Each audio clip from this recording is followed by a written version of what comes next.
More superheroes. All right, here we go.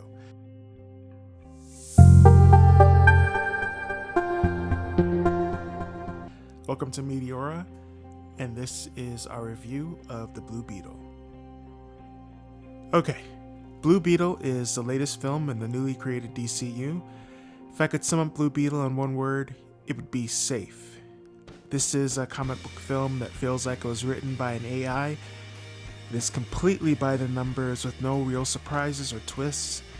So if this is what we can expect from AI in the future, the Screenwriters Guild should feel safe and secure. #Solidarity.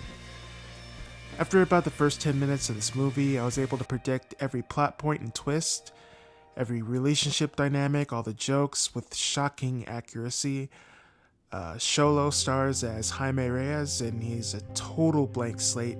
I could not tell you one thing about this character other than he loves his family, but all the main characters love the family, so that doesn't really say a whole lot. Jaime is a recent college student in the film, but he comes across as a teenager entering sophomore year of high school. He's played so much younger than I feel like a college graduate would be. Jaime is presented as a pre-law graduate, and the director does absolutely nothing with this. One great thing that this film does is subtle insight into social issues faced by the Hispanic community, and I thought this would be a great opportunity to utilize some of Jaime's law background, but this is brought up and just never mentioned again. I thought maybe he could be somebody who was looking to fight for social issues for his people. Maybe that's something that drives the character further, but they just don't do anything with this, and it was extremely disappointing. I don't know why they brought it up to begin with.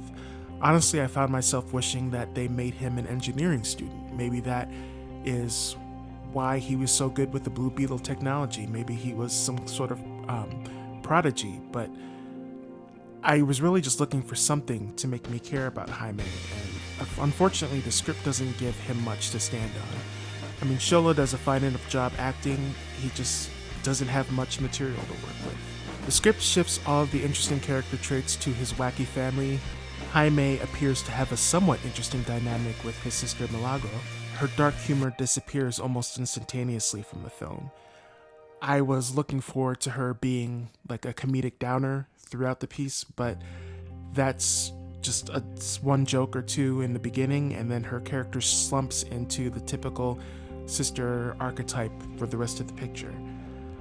I was thankful that George Lopez's crazy uncle character was significantly less annoying than I anticipated, but I could have used a lot less of him. Honestly, to me the best characters in the Reyes family were his parents and grandmother. Unfortunately, it feels like they got the least amount of screen time out of the bunch.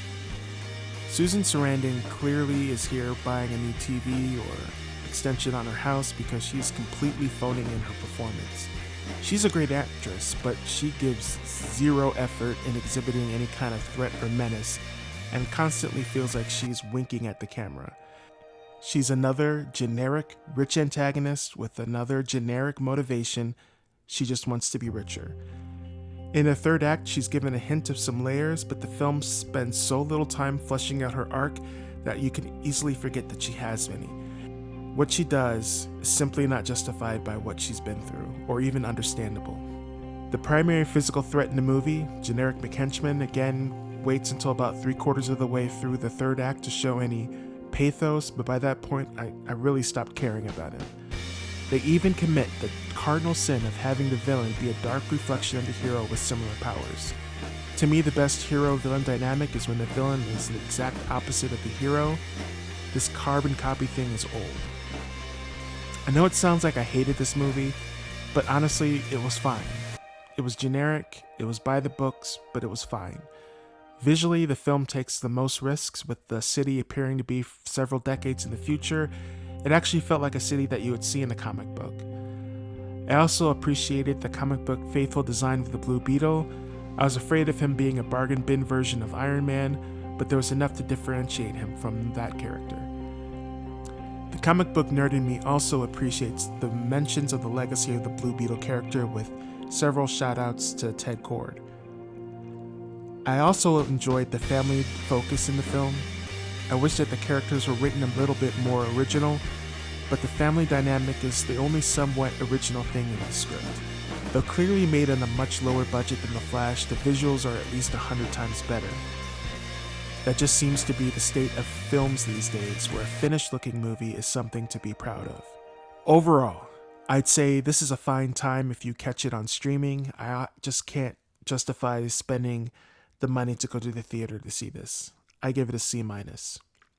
Also, for anyone who has seen my Flash review, Blue Beetle is definitely a better experience. It takes far more risks than Blue Beetle does, but it's not nearly as competently made, so I'm officially dropping that film score to a D. Shout out to the 30 people who actually watched it.